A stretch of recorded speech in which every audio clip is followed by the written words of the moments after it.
গাজীপুর মেট্রোপলিটনের সম্মানিত police commissioner জনাব মোহাম্মদ ইসরাইল হাওলাদারের নির্দেশে আমরা গাজীপুর পুলিশের সকল সদস্যগণ মাদক, ছিনতাই, অপহরণ এ সকল অপরাধের বিরুদ্ধে প্রতিনিয়ত আমরা অভিযান অব্যাহত রেখেছি।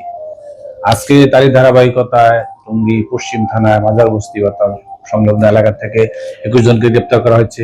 ঠিক একই সময় কেরানীর টেক বস্তিতে ডিবি দক্ষিণ এর এসি জনাব মোহাম্মদ আসাদুর রহমানের নেতৃত্বে একটি দল কেরানীর বস্তিতে যখন অভিযান পরিচালনা করতেছিল তখন কয়েকজন মহিলা মাদক ব্যবসায়ীকে দেখা যায়।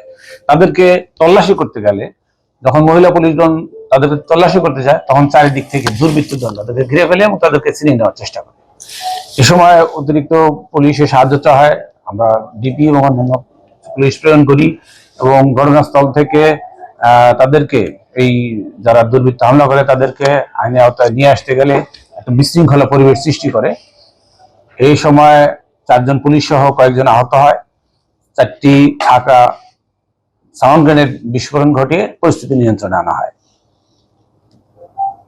তাদের বিরুদ্ধে আইনানুগ ব্যবস্থা প্রক্রিয়াধীন আছে 7 জন সহ, এবং যে মূল আসামি আমরা ধারণা করেছিলাম যে রুনা, তাকে পাওয়া গেছে, কিন্তু না, রুনা সে এখান থেকে পালিয়ে যেতে সক্ষম হয়।